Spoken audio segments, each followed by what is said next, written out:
भड़ास को मीडिया का मीडिया ट्रायल कहा जाता है। या मीडिया में वो डेमोक्रेटिक स्पेस है जिसमें भड़ास जिंदा है। तो भाजपा का एजेंडा कोई हिंदुत्व नहीं है, वो हिंदुत्व की आड़ में सारे खेल कर रही है। कांग्रेस धारा 370 कभी खत्म नहीं कर सकती थी। तो मैंने सबसे बड़ी बात तो है कि जो गोदी मीडिया को लोग हैं वो खुद गोदी मीडिया शब्द इस्तेमाल करने लगे हैं। मुझे तो ये भी लगता है कि एंकर्स को अलग से लिफाफा मिलता होगा, तभी वो इतना जूझ के सरकार के पक्ष में लड़ते हैं। ये काम बिना लिफाफा है तो हो नहीं सकता है।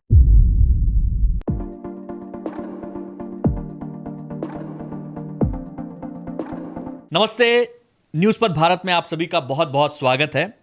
आज जिनसे मैं जिस व्यक्तित्व से आपकी मुलाकात कराने जा रहा हूं, उनके जीवन में संघर्ष है, जेल है, आंदोलन है, पत्रकारिता है और अभिव्यक्ति की आज़ादी के लिए लड़ाई है। वो भड़ास फॉर मीडिया के संस्थापक हैं, वो लेखक हैं, वो पत्रकार हैं और वो न्यूज़ चैनल के अंदर की ऐसी ऐसी खबरें निकाल के देते हैं कि वो पत्रकार जिनकी अपनी बात कोई नहीं सुनता है, उनको सुनने के लिए एक प्लेटफॉर्म भी मुहैया करा रखे हैं। बहुत सारे लोग जान चुके होंगे जो मीडिया से हैं। आज बात भड़ास फॉर मीडिया के संस्थापक, पत्रकार, लेखक यशवंत सिंह भैया से। बहुत बहुत स्वागत है। नमस्कार। नमस्कार दिग्विजय भाई, नमस्कार। सबसे पहला सवाल तो यही है भैया कि अभी इस समय जो मीडिया है, आपको लगता है कि वो मीडिया स्वतंत्र है? बल्कि आपके सवाल को थोड़ा मैं और विस्तार दूं तो आज का मीडिया दरअसल पारंपरिक ट्रेडिशनल मीडिया से बिल्कुल अलग है। इतने मीडिया के फॉर्मेट्स पहले कभी नहीं हुए। आप देखिए, याद करिए कि पहले लोग बेरोजगार होते थे तो उन्हीं मुख्यधारा के माने कुछ चैनलों, कुछ अखबारों में नौकरी ढूंढते थे। लेकिन आप जैसे नौजवान जो है खुद ही सब कुछ छोड़ के, जिनका एक लंबा ब्राइट करियर रहा है दशकों का, और अपना यूट्यूब चैनल बना लेते हैं और अपने मन का काम करते हैं, अपनी माने आज़ादी का काम करते हैं। तो मुझे लगता है कि दोनों चीज़ें हैं। वो जो पारंपरिक मीडिया चला आ रहा था वो अब लगभग सत्ता के साथ खड़ा है। उसकी भाषा, टोन, बॉडी लैंग्वेज सत्ता वाली होती है, जिसको हम लोग आए दिन महसूस करते हैं। अखबारों में, चैनलों में जो डिबेट होती है, अखबारों में जो कवरेज होती है फ्रंट पेज पे, वो प्रो गवर्नमेंट होता है। लेकिन मीडिया का रोल क्या था? प्रो पीपल होना था, बल्कि सत्ता की खामियों को प्रमुखता से उजागर करना था। ठीक बात है। तो उनकी कमी, उनकी जगह भरने के लिए कौन आया? न्यू मीडिया आ गया।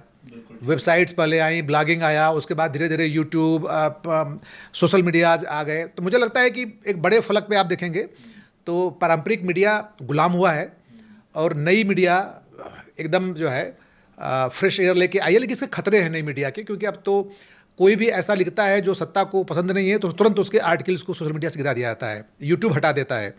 तो इन कंपनियों का जो कि मालिकाना विदेश में है, तो थोड़े खतरे भी हैं। सत्ता का और मीडिया का जो रिश्ता है, पिछले कुछ दिनों में जो हम लोगों ने मतलब एक वृहद रूप में देखने को मिला है। हर एक जो मीडिया जगत का बड़ा चैनल या कुछ है, उसका कहीं ना कहीं जो बैकग्राउंड है वो सत्ता के साथ जुड़ा हुआ दिखता है। और ये दोनों तरफ से है, मतलब चाहे वो बीजेपी का समय हो, चाहे वो कांग्रेस का समय हो। लेकिन अभी फिलहाल ज़्यादा आरोप लगते हैं। गोदी मीडिया एक शब्द भी आ गया है, उस पर भी लोग जो है बातचीत करते हैं, इस पर भी कहते हैं। इस पर आपका क्या? मैं एक शो देख रहा था सुधीर चौधरी का, डिकोड। तो उसमें मैं देखा कि वो सोनिया गांधी का कोई इंटरव्यू लिया था उनके ज़माने में, जब यूपीए सरकार थी। तो बोल रहे थे कि देखो उस समय का गोदी मीडिया। तो मैंने सबसे बड़ी बात तो है कि जो गोदी मीडिया को लोग हैं वो खुद गोदी मीडिया शब्द इस्तेमाल करने लगे हैं। ये बड़ा अद्भुत है। तो मतलब वो जस्टिफाई कर रहे थे कि हमारे मोदी जी जो नॉर्वे में बोल के मतलब नहीं बोले एक विदेशी पत्रकार के सवाल पे, तो वो बता रहे थे कि मोदी जी खूब इंटरव्यू देते हैं, लेकिन वो लोग जो कांग्रेस की सरकार में जो सवाल पूछते थे, कैसे सवाल पूछते थे, तो हल्के फुल्के कुछ सवाल दिखा रहे थे काट काट के। कहते देखो ये गोदी मीडिया जो है। तो ये बड़ा अद्भुत है कि गोदी मीडिया वाले भी अब गोदी मीडिया शब्द का इस्तेमाल करते हैं कांग्रेस के पत्रकारों के लिए या कांग्रेस समय के लोगों के लिए। जो सबसे महत्वपूर्ण बात यह है कि कांग्रेस के राज में थोड़ी एक आंखों की शर्म थी। वो लोग भी मीडिया मैनेज करते थे, लेकिन उनको दिखाना भी था कि मीडिया आज़ाद है। तो अब सोचिए जो है अन्ना आंदोलन पूरा कैसे कवर हुआ था। और आज मैं आपको एक बड़ी खबर भी दे रहा हूँ कि ये सरकार जो है टीवी न्यूज़ चैनलों की टीआरपी स्थगित कर दी है। अब सोचो, अन्ना आंदोलन के समय में टीआरपी स्थगित होती तो चैनल किसके लिए अन्ना को दिखाते? टीआरपी लेनी नहीं है तो टीआरपी की होड़ की जनता हमसे बिदक न जाए, उस सरकार को छोड़ के जनता के साथ होते थे। अब जब टीआरपी की होड़ ही नहीं है तो सरकार की भाषा बोलते रहो।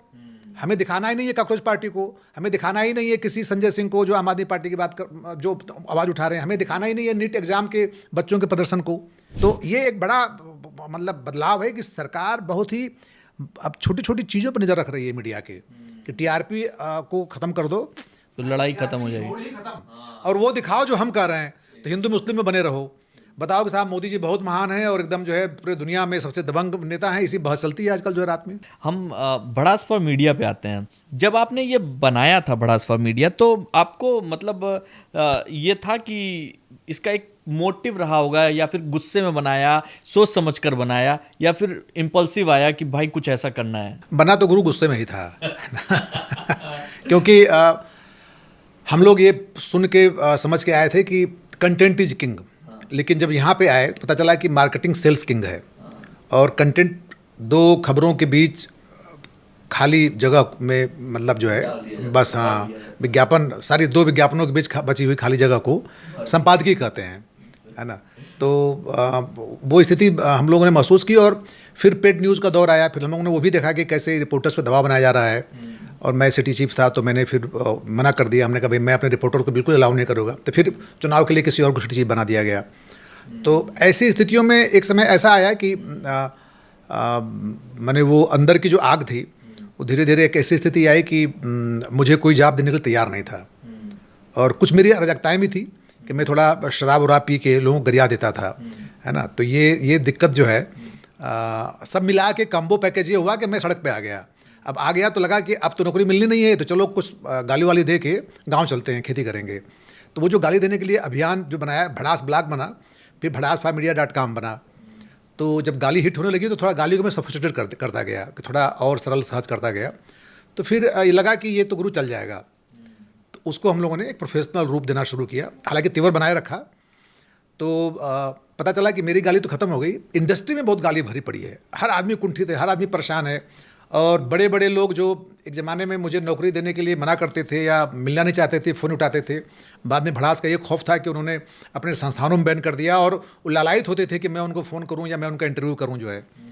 तो मैंने दोनों दौर देखा है, बहुत मुश्किल दौर भी जिसमें घर में खाने को नहीं थे, पैसे नहीं थे, आर्थिक संकट बहुत था, और एक दौर बने वो जो है कि जिसमें पूरा एक लोग उसको बहुत खुले दिल से स्वागत कर रहे हैं और पूरा देश जानने लगा।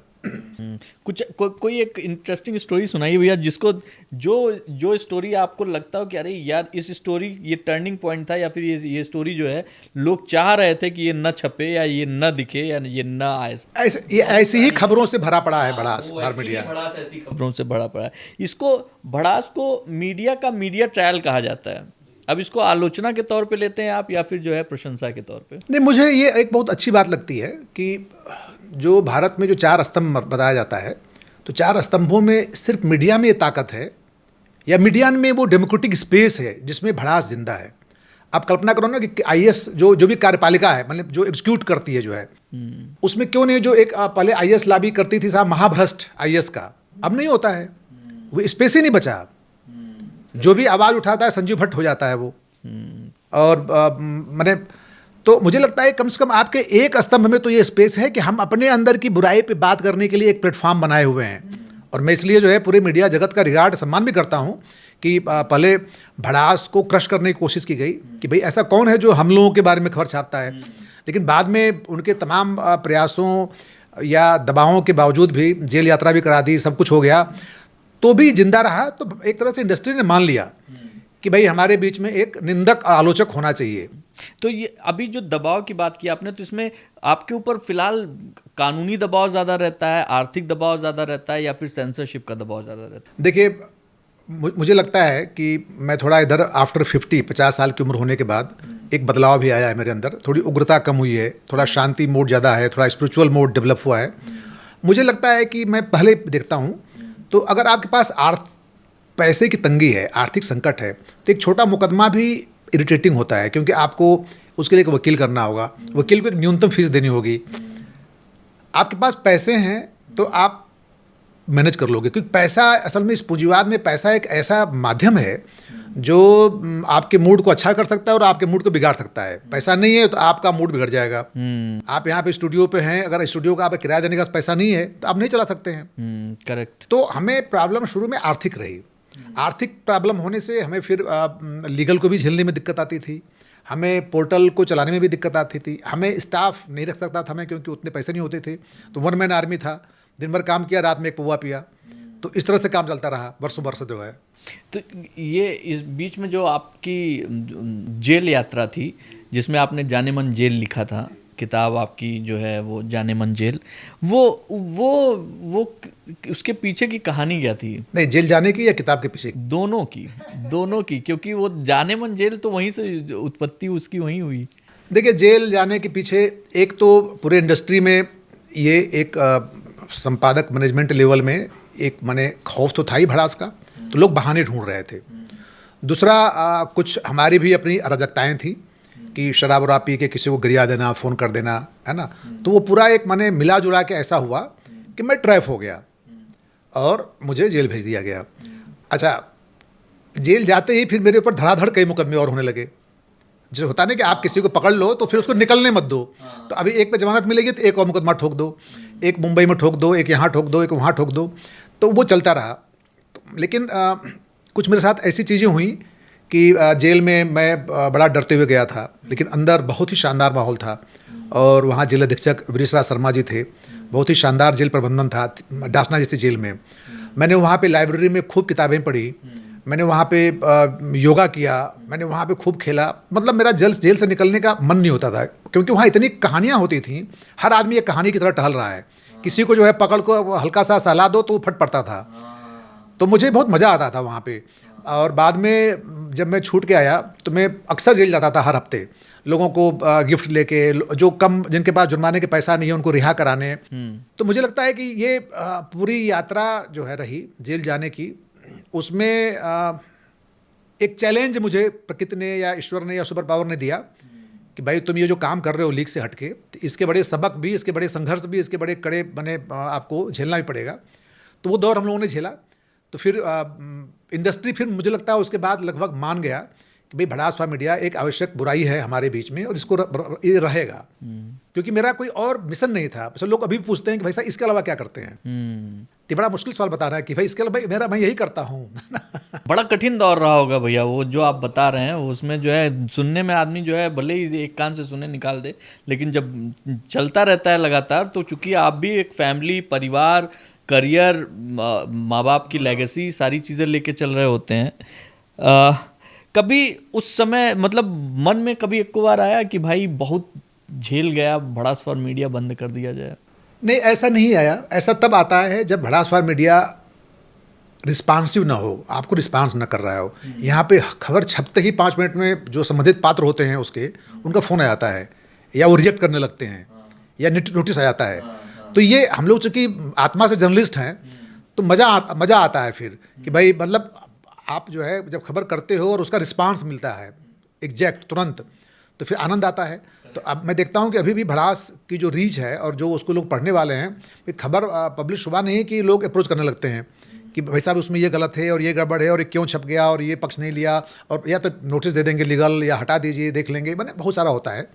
तो बंद करने की स्थिति नहीं आती। हाँ, आर्थिक स्थिति ठीक की जाए इसकी चिंता समय के साथ बढ़ती गई, क्योंकि ट्रैफिक बहुत बढ़ गया तो सर्वर अपग्रेड करना पड़ा। पहले जो चीज़ 4 महीने 4,000 रुपये साल के लिए शुरू की भड़ास मीडिया, अब उसका 20,000 रुपया महीने का खर्चा हो गया खुद का। इतना ट्रैफिक होता था कि साइट हैंग हो जाए, सर्वर जो है बैठ जाए। तो चुनौती आर्थिक रूप से अपडेट करने की थी। और अभी भी बहुत सारे लोग नहीं मानते हैं कि इस दौर में एक ऐसा प्लेटफॉर्म भी है जिसने आर्थिक लेवल पे बहुत स्ट्रगल किया। पैसे बहुत ऑफर होते थे हम लोगों को, बहुत पैसे मतलब लोग देने की कोशिश करते थे, लेकिन वही है कि हम लोग 2 पौवा पी के गरिया देते थे कि सारा जो है तुम खरीदने की कोशिश कर रहा है। तो एक मिशनरी अप्रोच से भड़ास शुरू हुआ था, लेकिन धीरे धीरे चूँकि समय के साथ इसको बचाना, अपग्रेड करना था, तो हम लोगों ने भी अब मार्केटिंग और कुछ कंसल्टेंसी के फॉर्मेट्स में गए हैं और बहुत सारी चीज़ों को हम लोग मुख्य धारा में, माने एक तरह से कहें कि भड़ास का सिस्टम अपग्रेड कर रहे हैं, तो ताकि पैसे का कोई किल्लत ना हो और एक टीम काम करे। तो समय के साथ और मैं थोड़ा मुक्त हो जाऊँ, मैं थोड़ा टहलूँ, मैं थोड़ा नए स्पिरिचुअल मैं क्यों हूँ, कहाँ से आया हूँ, इस तरह के सवालों से जूझूँ। गाजीपुर से यहाँ तक की यात्रा अगर आपको एक शब्द में बतानी हो या परिभाषित करनी हो तो क्या होगा? मुझे खुद विश्वास नहीं होता है कि मैंने इतना सब कुछ देखा किया। तभी मुझे लगता है कि ज़रूर हम सबको कोई चलाता है। मनुष्य के अंदर खुद इतनी सामर्थ्य ताकत नहीं है, हम कठपुतलियाँ हैं। मतलब ये थोड़ा आध्यात्मिक हो जाएगा या फिलासफिकल हो जाएगा, लेकिन मुझे लगता है कि हम लोग सबका जो है डेस्टिनी तय है। नियति निर्धारित है। हाँ, और हम सब कोई अलग अलग नहीं हैं, एक पार्ट में ही करेक्ट हैं। जैसे हम एक मनुष्य प्रजाति हैं, ऐसा संभव नहीं है कि दिग्विजय जी हमसे बहुत अलग हो। 99.99% हम लोग मैच करते हैं। हमारे आपके जीन, डीएनए, खाना पीना, सोना, सब कुछ जो मैच करता है। तो मतलब एक साधारण गांव के लड़के की ये जो जर्नी है, मैं खुद भरोसा नहीं कर पाता हूँ कि मतलब इतना कुछ मैं कर पाया। हमको ये लगता है कि अब अभी फ़िलहाल के लिए चूँकि आप YouTube चैनल पे अपनी बात रख रहे हैं, अभी फ़िलहाल टीवी पत्रकारिता और YouTube की जो पत्रकारिता है, इनमें से आप किसको ज़्यादा स्वतंत्र मानते हैं? देखिए, टीवी तो कोई देखता नहीं है, मैं सही बताऊँ। टीवी अब वही देखते हैं जो जैसे गांव में डिश लगा लिया, कुछ सैटेलाइट चैनल लगा लिया, या वो जो अंधभक्त प्रजाति है जिसके दिमाग में हिंदू मुस्लिम भर दिया गया है और वो हिंदू है, तो लगता है कि बिल्कुल ठीक कर रहा है मोदी। तो इस सत्ता ने बड़े अच्छे से समझा है कि हमारे देश की जनता मूर्ख है, जो कि काटजू साहब कहते हैं, उनसे शब्दों को उधार लेके कह रहा हूँ। और कांग्रेस को ये दोष देना पड़ेगा कि उन्होंने 60 साल में जनता की चेतना को नहीं बढ़ाया। उन्होंने वही थोड़ा राम मंदिर का ताला खोल दो, थोड़ा बंद कर दो, थोड़ा दलित को दे दो, थोड़ा सवर्ण को दे दो, मैंने उन्होंने सब कुछ किया, जातिवाद भी किया, धर्मवाद भी किया, और उसी का जो एक भयानक रूप है वो भाजपा है। तो भाजपा का एजेंडा कोई हिंदुत्व नहीं है, वो हिंदुत्व की आड़ में सारे खेल कर रही है। उसकी आर्थिक नीतियाँ, उसके आप देखो जो है, कोई भी चोर भ्रष्टाचारी भाजपा में जाता है वो शानदार साफ हो जाता है, एकदम से लक जो है हिंदुत्ववादी हो जाता है। अरे भाई, आपका कोई बैरियर तो होना चाहिए। आप पहले किसी चोर को जो है 1 आध साल उसको कूलिंग पीरियड में डालो, थोड़ा उसको ट्रेनिंग दो, संघ वंघ की शाखा का 5 साल कोर्स कराओ। अब वो जो बंदे आपके जीवन भर आपसे जुड़े हुए हैं, भाजपा के साथ खड़े हैं, उनको तो आप कुछ नहीं कर रहे हो, दे रहे हो, और अचानक एक चोर आया, लुटेरा आया, उसको आपने एक बहुत बड़ा पद दे दिया। तो भाजपा की ये जो विसंगति है, उलटबांसी है, ये बहुत साफ दिखती है कि ये लोग सत्ता के लिए एक धार्मिक जो है विभाजन क्रिएट किए हुए हैं। नई पीढ़ी धीरे धीरे जान रही है। आप देखिए किस तरह से नीट का जो पूरा एग्जाम का पैटर्न है, उसमें अब हिंदू मुस्लिम कहाँ घुस गया, सब बच्चे शिकार हैं, हिंदू के बच्चे भी शिकार हैं कि आप एक इतना प्रीमियम एग्जाम साफ नहीं करा पा रहे हो, पूरा मंत्री से लेकर सारे अफसर लिप्त उसमें है ना, ठीक से आप जांच नहीं करा पा रहे हो। तो मुझे लगता है कि बस ये जो अभी अव्यवस्था फैली, उस अव्यवस्था पे भैया अभी एक कॉकरोच जनता पार्टी उभर कर आई। एक ही मतलब मुझे लगता है कि रातों रात कुछ घंटों में वो 22 मिलियन के ऊपर उसके फॉलोअर्स हो गए, चीज़ें हो गई। और अभी आपका इस कॉकरोच जनता पार्टी पे क्या विचार? ये कॉकरोच बहुत अच्छे हैं। इस पे तो बहुत सारे वो कुमार विश्वास जी ने बोल दिया कि कॉकरोच आया निकल गए हैं तो हिट भी बना है। तो मैं यशवंत जी भी आज बोल रहे हैं ना, कॉकरोच बहुत अच्छे हैं। वजह ये है कि डेमोक्रेसी तभी जीवंत और सहज रहती है जब उसमें नए लोग आएँ, पॉलिटिक्स में नए नेता आए, वरना पुराने नेता, घाघ नेता सिस्टम ऐसा बना देते हैं कि कोई नया बंदा पॉलिटिक्स में आ ही न सके, और जो कि आज की स्थिति है। मैंने आम आदमी पार्टी का भी वेलकम किया था उस दौर में, मैंने खुद सपोर्ट किया था उनको कि चलो इसी बहाने कुछ नए लोग तो आए। हमारे मित्र गोपाल राय जो यूनिवर्सिटी के ज़माने में कामरेड रहे हैं, वो मंत्री बन गए, और बहुत सारे नए लोग, मनीष सिसोदिया जी, और उनको कैसे ट्रैप किया गया झूठे आरोपों में, और आज सब बरी हो गए। आप देखिए, तो कभी भी जमे जमाए घाघ राजनेता नहीं चाहते हैं कि कोई नई पार्टी, नया नेता सिस्टम में आए। वो उन्हीं चोरों डकैतों को साथ रखते हैं जो उनके अनुकूल चलें, यसमैन हों। तो मुझे लगता है ये कॉकरोच अच्छे हैं, और ये कॉकरोच कुछ बवाल करेंगे। और ये समझने की ज़रूरत है कि पॉलिटिकल पार्टीज़ बनने, तैयार होने की प्रक्रिया अब क्या हो गई है। आम आदमी पार्टी कैसे क्रिएट हुई? सोशल मीडिया से। करेक्ट। वो कॉकरोच पार्टी भी जो है सोशल मीडिया से क्रिएट कर रहे हैं। और हालात क्या हैं उसमें कांग्रेस के समय में पूरा भ्रष्टाचार का मुद्दा था। अन्ना हजारे और केजरीवाल एकदम प्रतीक बने और एकदम पार्टी खड़ी हो गई है। और आज भी सेम वही है। 2014 के बाद आज स्थिति ये है कि आपका एक एग्जाम जो है, नौजवान जिसके लिए लालायित थे जॉब पाने के लिए, आप ईमानदारी से नहीं करा पा रहे हो, आप पेपर लीक कर दे रहे हो, आप अपने लोगों को ब्लाइज कर रहे हो, और नौजवान ठगा सा महसूस कर रहा है। तो नौजवान ही हैं जो अपने प्राणों की परवाह नहीं करते हैं, वो नहीं देखते हैं कि वो जिएंगे मरेंगे, वो जब ठान लेते हैं तो सड़क पे आ जाते हैं। तो मुझे लगता है कि जो कॉकरोच हैं, जो अपमानजनक शब्द इस्तेमाल किया मुख्य न्यायाधीश ने, और उन्हें वो इतिहास में ऐसे शख्स दर्ज होंगे जिन्हें जाने कब तक लोग पढ़ेंगे कि एक आदमी ने हल्का सा मजाक क्या किया, इतिहास बदल दिया उसने। और आज भी वो सफाई दे रहे हैं कि अरे मैं तो हल्के शब्द में कहा था, है ना। लेकिन मुझे लगता है कि बहुत अच्छा हो रहा है। कांग्रेस जनता पार्टी को बिल्कुल दबंगई से आना चाहिए और नौजवानों की ऊर्जा और उनकी भाषा और उनके तेवर और उनकी आकांक्षा को आवाज़ देनी चाहिए। ये अलग बात है कितना सफल होंगे नहीं होंगे, सत्ता के पार्ट बन जाएंगे, भ्रष्ट हो जाएंगे, वो तो सबके साथ है। लेकिन पानी तो बहता हुआ दिखना चाहिए। पानी रुक जाएगा तो सड़ जाएगा। अभी जो चूंकि ये बदलाव की बात हो रही है, तो बदलाव तो हर दिशा में आप देखने को मिल रहा है भैया।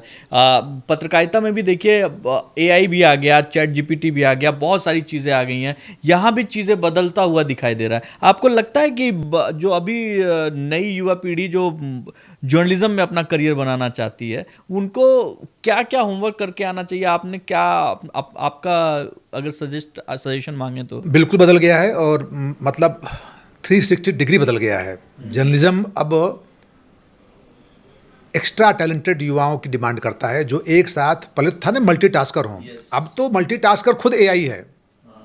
फोटो बना देगा, वीडियो बना देगा, खबर बना देगा। आपकी भूमिका अब एक शानदार इंटेलिजेंट आदमी के रूप में होनी चाहिए जो एआई का इस्तेमाल करना जानता हो, एआई को मैनेज करना जानता हो, उस घोड़े को जो बेलगाम घोड़ा है, और साथ में मीडिया के सारे फॉर्मेट्स को समझता हो। तो मुझे लगता है कि अब जो मीडिया के ट्रेनिंग इंस्टीट्यूट्स हैं वो भी अप्रासंगिक हो रहे हैं। अब आपको अलग अलग कोर्स पढ़ाने के बजाय, जैसे होता ना कि टेलीविज़न का अलग पढ़ाई था, प्रिंट की अलग पढ़ाई था, विज्ञापन की अलग पढ़ाई था, अब आपको सिर्फ एआई की पढ़ाई करानी चाहिए कि एआई से आप प्रिंट में कैसे कैसे कर सकते हो, टेलीविज़न में कैसे कैसे कर सकते हो। मैंने 1 साल के कोर्स में सब कुछ डालिए आप, और एआई का मैक्सिमम इस्तेमाल सिखाइए उनको। कि रिपोर्टिंग में क्या कर सकते हैं, रिपोर्टिंग में कोई खबर का सूत्र मिला, क्लू मिला, तो कैसे उसको डेवलप कर सकते हैं एआई के जरिए। अभी जो है, मैंने अभी पिछले दिनों अभी जो एक सवाल मेरे दिमाग में और आ रहा था, अभी पे एक एंकर हैं, उनको लेकर, उनके शब्दों को लेकर बड़ा बवाल हुआ, कौड़ी के मास्टर, जिसमें जो यूट्यूबर्स अंजना ओम कश्यप जी ने जो है उनके उस पर बहुत तीखी प्रतिक्रिया मिली, और ख़ास तौर पे जितने भी यूट्यूब पे पढ़ाने वाले टीचर्स हैं उन लोगों ने बहुत तीखी प्रतिक्रिया दी। आपको क्या लगता है कि वहाँ पे जो पढ़ाई है या यूट्यूब के जो वो टीचर्स हैं, उसमें कई ऐसे टीचर्स हमने देखे, हमको तब पता चला जब हमने उनको सुनना शुरू किया कि भाई कुछ लोग आईआईटी पास आउट करके, कुछ लोग जो है एसएससी 4-4, 5-5 बार क्रैक करके अपनी जो है वो पढ़ा रहे हैं। और उसके बाद ये हुआ क्यों, और आपकी इस पे क्या प्रतिक्रिया है? देखिए, असली मामला तो रोजगार का है कि शिक्षक जो नीट का एग्ज़ाम था वो लगातार गड़बड़ हुआ और एक फ्रस्ट्रेशन था लोगों में जो है। मेन स्ट्रीम मीडिया को कहा गया है कि आप नौजवानों पे फोकस ना करिए, पेपर लीक पे फोकस मत करिए, आप किसी और बात पे करिए। तो अब करना क्या है, चैनल सब लग गए उस काम में। तो ऐसा क्या किया जाए? मुझे लगता है कि ये जो पूरा विवाद है ये दरअसल एक टॉपिक भी है रिसर्च का। हमको तो लगता है कि इससे जो है आज तक की और अंजना ओम कश्यप की ब्रांडिंग हुई है, खान सर की ब्रांडिंग हुई है, बहुत सारे जो बता रहे हो ना कि बहुत सारे जो है मास्टर साहब लोग जो पढ़ाते हैं उनकी ब्रांडिंग हुई है, उनको लोगों ने जाना। तो आज के दौर में किसी इशू को कैसे डाइवर्ट करना है, नीट एग्ज़ाम का जो पूरा आंदोलन था, मोमेंटम था, वो डाइवर्ट होके अंजना ओम कश्यप बनाम खान सर हो गया। तो आप देखो 3 एंगल हो गया ना जो है। आजकल क्या है कि बदनाम होंगे तो क्या नाम ना होगा। तो आपको किसी तरह से ट्रेंडिंग में आना है, तो अंजना ओम जी, खान सर ट्रेंडिंग में आ गए, तमाम नए टीचर्स ट्रेंडिंग में आ गए, नीट एग्ज़ाम जो है पीछे चला गया। सरकार के लिए सेफ्टी वाल्व का काम किया ये कंट्रोवर्सी। तो इसको आप मतलब बड़े फलक पे देखिए, तो ये सिंपल विवाद नहीं है, ये एक तरह से सरकार के पक्ष में माहौल बनाने वाले विवाद हैं कि लोग इस पे बहस करने के बजाय, हम आपसे लड़ने के बजाय आप कुछ ऐसा करा दें कि हम उस पे लड़ने लगे, आपको छोड़ दें। हुआ भी यही कि आदमी जो है मेन मुद्दा जो है, और उसके बाद फिर कई सोशल मीडिया पे एक और ट्रेंड चला जिसमें ये बताया जा रहा है कि भाई मेन मुद्दे से मत भटको, है ना, कि भाई हमको जो है मेन मुद्दे से ना भटका जाए। एक चीज़ और जो है जानना चाहेंगे कि अभी फ़िलहाल आज की तारीख में स्वतंत्र पत्रकारिता जो कर रहे हैं लोग, उनके लिए सबसे बड़ी चुनौती आपके हिसाब से क्या है? सरकारी दबाव, फंडिंग, या फिर जो दर्शकों का ध्रुवीकरण है? देखिए, स्वतंत्र पत्रकारिता करने वालों के सामने सबसे बड़ा संकट आर्थिक है। पैसे माने लोग अब पहले भी नहीं देना चाहते थे, अब तो एआई आ गया, अनुवाद का काम खत्म हो गया, है ना। जो काम आप किसी पत्रकार से कराते हो वो काम आप कुछ प्रॉम्प्ट डाल के डायरेक्शन दे के आप एआई से ले सकते हो। तो मैं पढ़ता रहता हूँ लोगों को, तो मैं देखता हूँ कि अब कई लेखक जैसे भी शंभुनाथ शुक्ला जी ने लिखा, अभी प्रियदर्शन जी रिटायर हुए एनडीटीवी से, तो उन्होंने लिखा कि भाई मैं बिना पैसे नहीं लिखूंगा। तो वो सब उनकी पीड़ा समझ के मुझे लगा कि भाई ये सच बात है कि सबसे बुरी स्थिति में अब स्वतंत्र पत्रकार ही है कि आप दिन भर काम कराओ, पैसा कुछ मत दो, और जो लिखा जाता है उसको आदमी ये मान के चला जाता है कि अरे ये तो आप हम आपकी ब्रांडिंग कर रहे हैं, हम आपका नाम से छाप रहे हैं जी। छाप रहे हैं, आपके लिए जो है छाप। तो ये बड़ा मुद्दा है कि भाई आज के दौर में मतलब, बल्कि ये ओवरऑल एक तरह से संदेश भी है जर्नलिज्म के बच्चों के लिए कि मीडिया में अब तभी आइए जब आप बहुत स्ट्रगल के लिए तैयार हों, क्योंकि मीडिया का 90% काम एआई ले चुका है ना। आप अगर इंटेलिजेंट हो तभी आइए, वरना अब तक धारणा क्या है कि जितने तलछट होते हैं वो मीडिया में आते हैं। 99% कि कहीं नौकरी नहीं मिली तो मीडिया में आ गए, यूपीएससी की तैयारी कर रहे हैं, नहीं हुआ तो मीडिया में आ गए। इस तरीके की चीज़ें सोच ऐसी ही रखती हैं।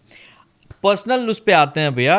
अभी फिलहाल मतलब इस समय आप आगामी 4-5 वर्षों में अपने लिए कुछ प्लान बना के रखे हैं क्या? आपके सवाल बड़े अब तक जो है हल्के हल्के कमजोर से हैं, थोड़ा हार्ड सवाल ही पूछिए।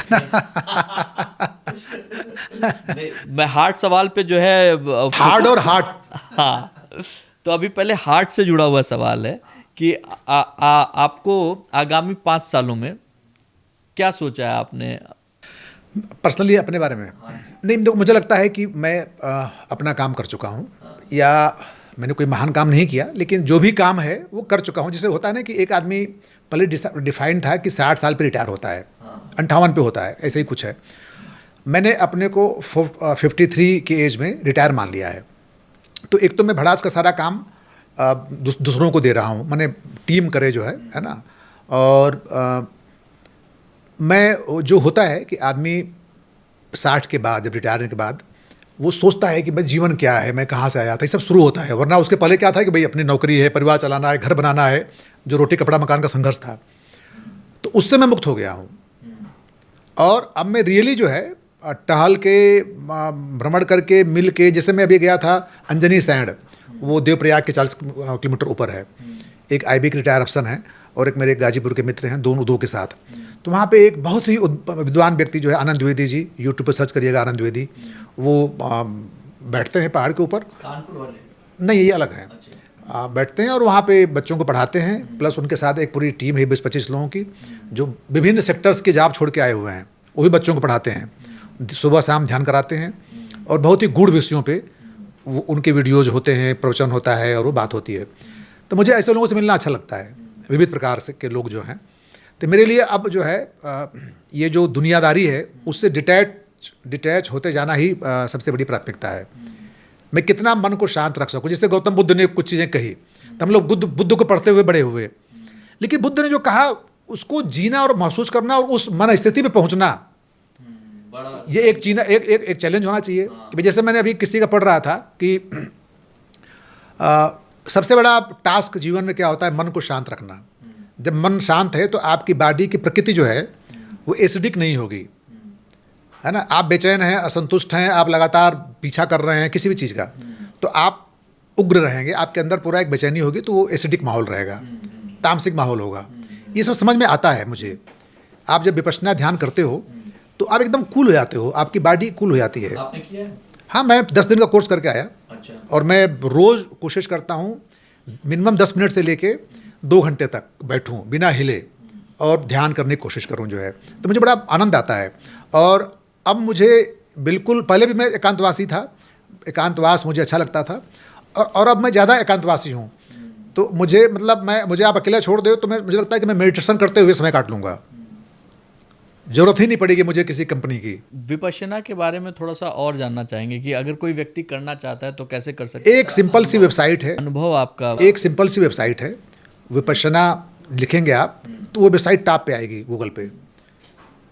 उस पर आप जाइए और आपके शहर के नज़दीक जो भी सेंटर होगा उसमें सेंटर्स के नाम होते हैं, उसमें डालिए, बताएंगे कब तक जो है फुल है और कब खाली है स्लॉट, उसको भरिए और आप वहाँ पहुँच जाइएगा। तो एक बहुत बड़ा जो है वो ट्रस्ट है जो ये काम करता है, और फ्री ऑफ कास्ट करता है। 10 दिन आपके रहने खाने का सब निःशुल्क होता है, आपको एक पैसा नहीं देना है। भुखड़ों के इस देश में ये बताना चाहूँगा आपके जरिए कि विपश्यना करना 10 दिन निःशुल्क होता है। खाना भी बहुत अच्छा मिलता है वहाँ पे 2-3 टाइम, और रहने का प्रबंध होता है। लास्ट में आपसे वो कहते हैं कि अगर आप चाहें तो डोनेशन दे सकें।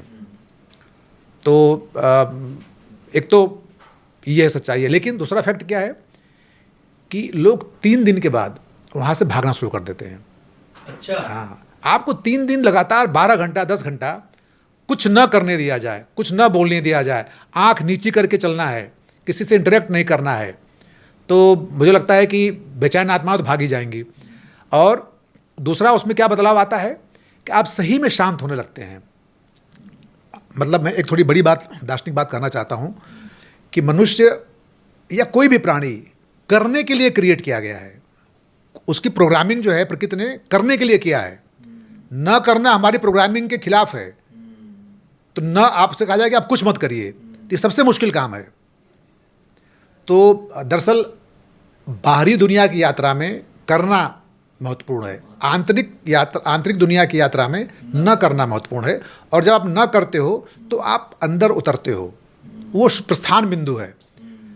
तो ये सब मैं अभी नया नया महसूस कर रहा हूँ, इसके और गहरे जाना है। भैया अकेले में रहते हैं, अध्यात्म की बात हो रही है, तो अकेले में रहते हुए कुछ गुनगुनाते भी होंगे? नहीं, मैं अकेले दुकेले महफिल सरे बाजार बिना पिए मैं अक्सर गाता रहता हूँ। और जो है मेरा जो एक प्रिय भजन है, जिसको मैं बहुत सारे लोग जानते भी हैं, कि पंडित जो छनौला मिश्रा जी का है, बनारस वाले जी, कि न सोना साथ जाएगा न चांदी जाएगी, सज धज के जिस दिन मौत की शहजादी आएगी, उस दिन न सोना साथ जाएगा न चांदी जाएगी, सज धज के जिस दिन मौत की शहजादी आएगी।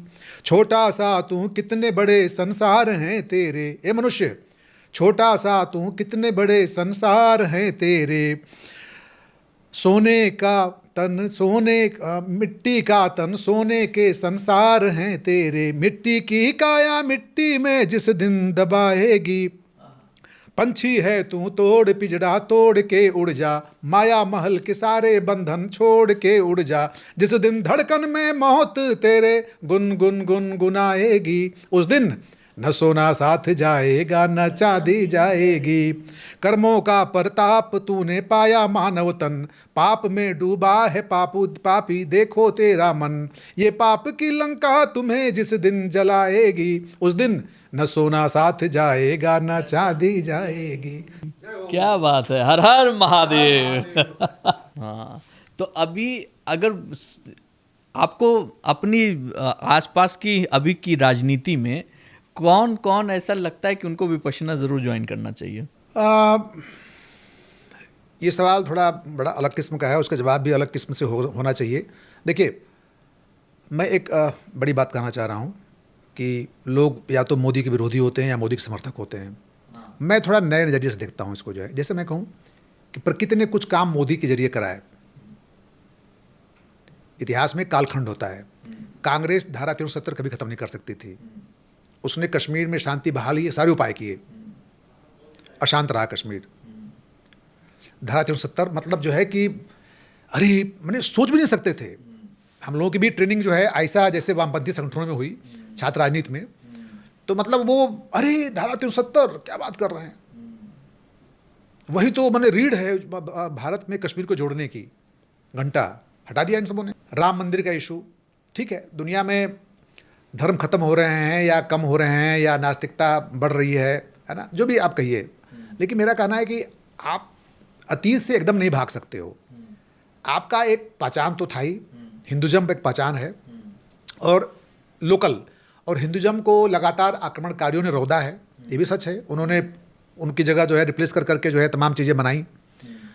तो अगर एक सेंटिमेंट है, मैं नहीं कर रहा हूँ, मैं सहमत हूँ, अगर एक सेंटिमेंट है कि भाई हम लोगों की अपनी आस्था होनी चाहिए, जो कि हजारों साल से सैकड़ों साल से बने लोग इस देश में हैं और कोई ना कोई आक्रांता आके उनके ऊपर बैठ रहा है, अपना नियम कानून लागू कर रहा है, तो ठीक है, मंदिर बनना चाहिए। हालांकि ये भावना भड़काने में कि मंदिर बनना चाहिए, बहुत बड़ा हाथ दक्षिणपंथी संगठनों का है, आरएसएस का है, बीजेपी का है, लेकिन उसको एक निर्णायक तरीके से निपटाने का काम भी बीजेपी ने किया सरकार में आने के बाद।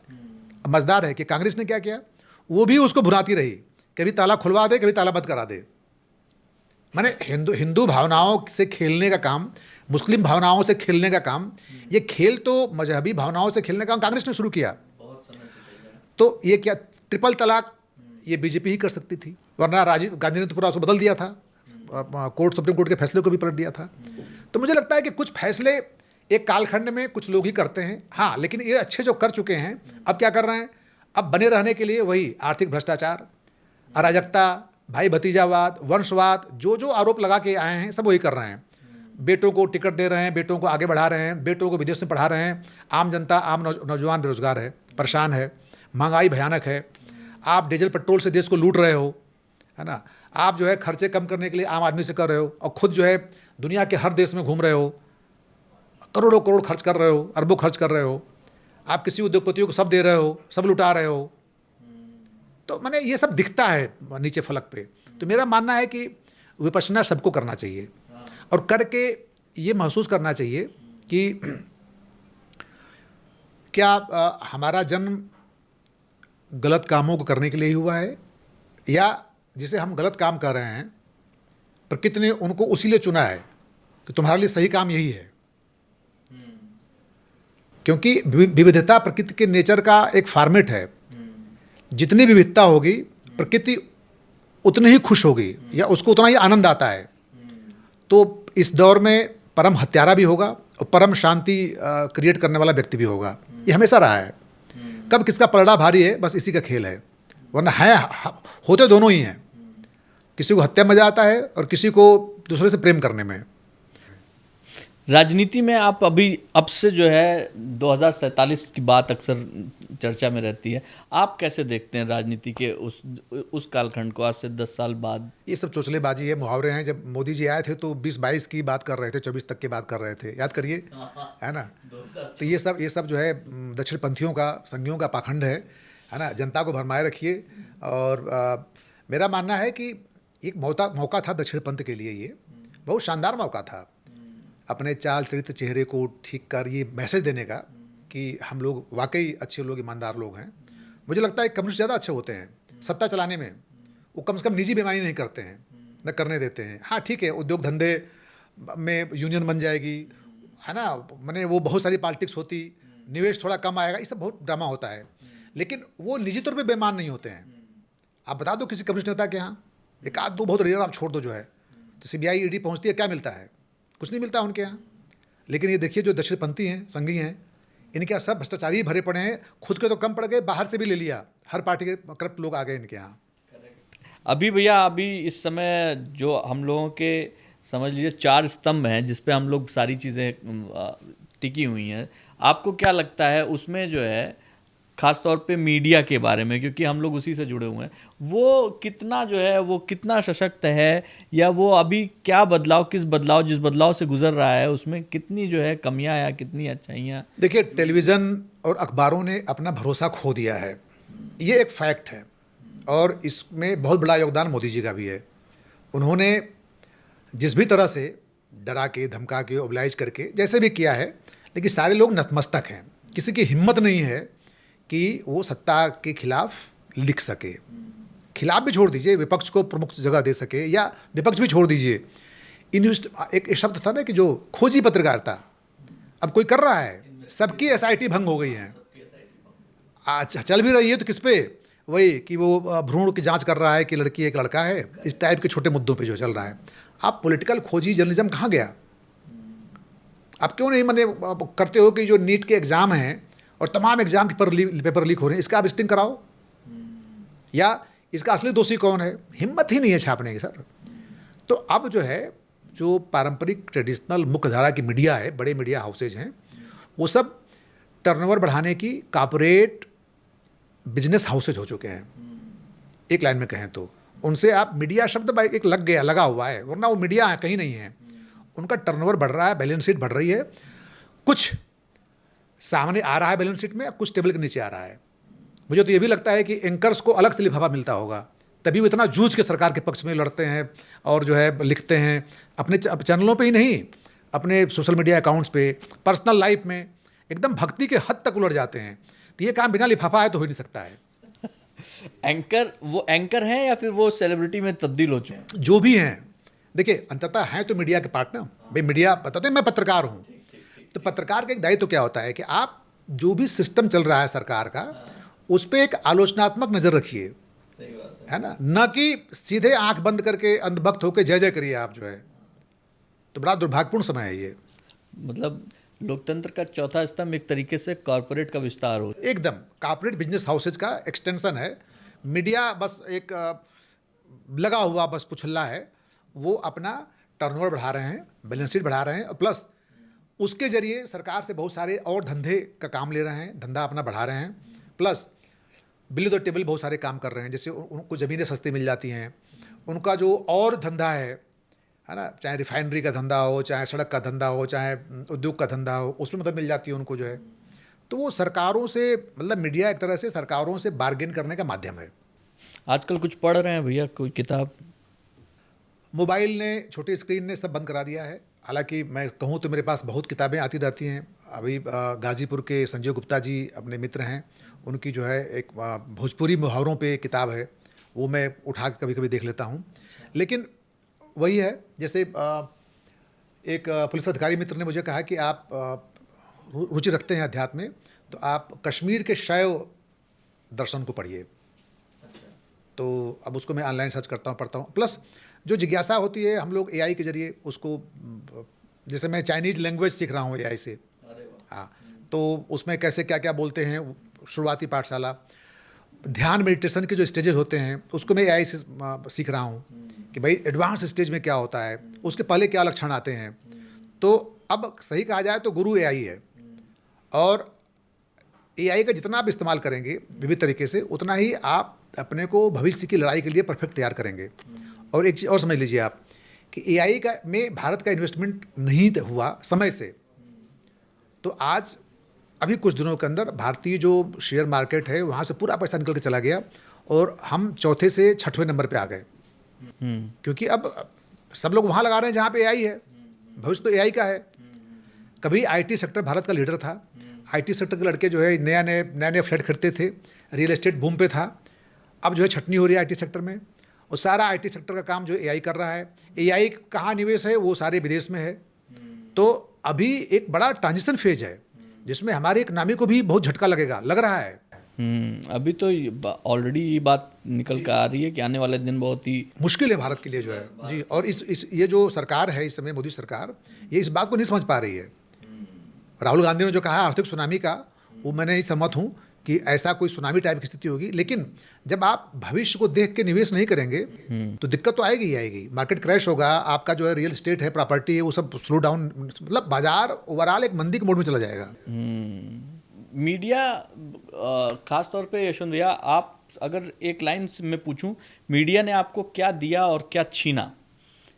मुझे लगता है कि इस क्वेश्चन मार्क के बाद फिर थोड़ा सा आपको विचार करना। हाँ, मैं वही सोच रहा हूँ जो है कि मीडिया ने एक तो हुनर दिया। जैसे मुझे प्रिंट ने खबरों को लिखने, पढ़ने, समझने और बहुत सारे विविध किस्म के अनुभव।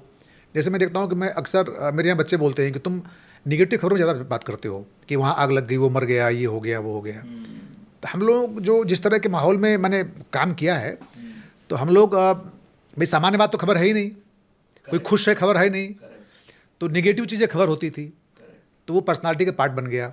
मैंने एक तरह से क्वेश्चन मार्क करते रहना। जैसे मैं कहीं जाऊंगा तो लगेगा कि अभी जैसे अब मैं यहाँ पे आया हूँ, तो अभी आग लग जाएगा तो यहाँ पे एग्जिट का सीन क्या है, ये कितना सेफ है, तो इस पर बात होनी चाहिए। जैसे हमारे यहाँ एक हॉस्पिटल है बगल में, LYF, तो मैं गया एक मरीज़ देखने, तो वहाँ देख रहा हूँ कि उन्होंने जो फायर सेफ्टी के सारे मानक ख़त्म कर रखे हैं, कोई खबर कहीं नहीं। लेकिन मैंने वहाँ देखा कि आप शीशा तोड़ के निकल नहीं सकते हो, इतना डबल लेयर का शीशा है, और कोई एग्जॉस्ट नहीं है। तो ये तो वही हाल होगा कि अब मतलब आप कूद भी नहीं पाओगे। बिल्कुल बिल्कुल। आप बाहर से कोई पाइपलाइन लेके फायर डिपार्टमेंट आएगा तो कैसे पानी डालेगा, कहाँ चढ़ेगा सीढ़ी से वो। ठीक बात है। तो मुझे लगता है कि वो जो एक आलोचनात्मक दृष्टि है वो हासिल हुई, और उसका कष्ट भी है। कष्ट ये है कि आप सहज नहीं रह पाते हो, आपके मन में सवाल चलते रहते हैं। तो उसमें थोड़ा ये अभी जो हम प्रयोग ध्यान मेडिटेशन कर रहे हैं वो काफ़ी मदद कर रहा है इससे मुक्त होने में जी। इस सहयोग में कुछ दोस्त भी आपके साथ शामिल हैं?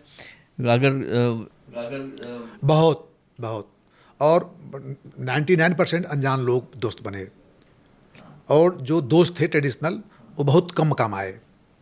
तो मैं हमेशा, मुझे लगता है, मैं लोगों को मैसेज भी देना चाहता हूँ कि दोस्ती को बचाए रखने के लिए काम मत करिए, आप अपना काम करिए। क्योंकि हो सकता है आपके दोस्त का माइंडसेट पुराने लेवल का हो और आपका काम नए लेवल का हो गया हो, तो आप नए लेवल पे जाने के बाद आप नए लेवल लोगों से इंटरेक्ट करिए और नए लोगों से दोस्ती करिए। जैसे दिग्विजय जी अगर नौकरी कर रहे होते तो मैं उनसे कभी ना मिलता शायद। आज आप अपना चैनल चला रहे हो, आज आप बुलाए हो, तो हमारी आपकी दोस्ती हो गई। तो अब हमारे आपके सुखम दुखम भी कामन हो सकते हैं। तो हो सकता है कोई आपका मित्र आपके दुख में वो ना आ पाए पुराना वाला, लेकिन यशवंत सिंह आ जाएं। तो मुझे लगता है कि आप जब अपने को अपग्रेड करते हो तो इसकी चिंता मत करो कि दोस्त छूट गए पीछे, छूटेंगे छूटेंगे। आपके प्राइमरी के दोस्त इसमें साथ नहीं होंगे, हाई स्कूल के दोस्त साथ नहीं होंगे, होंगे भी तो खाली व्हाट्सएप पे होंगे या एक ग्रुप बना होगा केवल। तो जीवन में नए दोस्त मिलना और पुरानों का छूटना उसी तरह से है जैसे एक दिन शरीर का छूट जाना है। वासान से जीर्णान यथा विहाय, नहीं। बहुत ही मतलब मेरे लिए ये परिपूर्ण जो है हम लोगों की बातचीत रही। और कठिन सवाल जो आप चाह रहे थे या ये कहना चाह रहे हैं जो हम लोग, मैंने मजाक में नहीं पूछा। मेरा मैं बस व्याख्या कर दूं कि कठिन सवाल दरअसल क्या होता है। कठिन सवाल से टीआरपी तो मिल सकती है आपको, लेकिन वो जो श्रोता को जो समझ मिलती है, जो मर्म मिलता है, वो शायद ना मिल पाए, है ना। तो मुझे लगता है कि सहजे लगे समाधि रे। अभी यही बात मैं कहने जा रहा था कि हम लोगों ने जितनी सहजता से, आपने भैया जितनी सहजता से आपने ध्यान समझा दिया, आपने राजनीति समझा दी, आपने मीडिया समझा दिया, आपने पत्रकारिता समझा दिया, ये सहजता ही जो है इस पूरे पॉडकास्ट का मूल है। मैं आपको बहुत बहुत शुक्रिया अदा करना चाहूँगा, क्योंकि आप, मुझे पता है बहुत व्यस्त रहते हैं आप, और लेकिन इस व्यस्तता में से आपने समय निकाला। नहीं, मुझे अच्छा लगा आपसे बात करके, और बहुत दिन बाद, चूँकि मैं आमतौर पे बहुत सारे लोग बुलाते रहते हैं, मैं जाता नहीं हूँ, मेरा स्वभाव थोड़ा इंट्रोवर्ट का भी है कि लेकिन मुझे अच्छा लगा। एक तो विजय शंकर जी जो हम लोगों के बहुत ही मेंटर रहे हैं, है ना, आप उनके ख़ानदान के हैं, तो उनसे बहुत अगाध प्रेम रहा है हम लोगों का, और उनका बड़ा आशीर्वाद रहा है हम लोगों पे। तो मैं उनको इस बहाने याद भी करना चाहता हूँ कि रिटायर्ड IPS अफसर विजय शंकर सिंह जी के परिवार के हैं दिग्विजय भाई, और उनके चलते ही मुझे आपके यहाँ आना पड़ा, और इस बहाने उनको एक श्रद्धांजलि भी है कि हम लोग उनको बहुत शिद्दत से याद करते हैं। बिल्कुल बिल्कुल। और जल्द ही जो है हम लोग कोशिश कर रहे हैं कि आने वाले जब भी जो है उनकी अगला पुण्यतिथि पे हम लोग उनके किताब एक जो है विमोचन करने की, और वो उसमें आपको, और हम सब लोग आएंगे, हम सब उनके चाहने वाले आएंगे। थैंक यू सो मच भैया, इस सारी बातचीत करने के लिए बहुत बहुत शुक्रिया, धन्यवाद।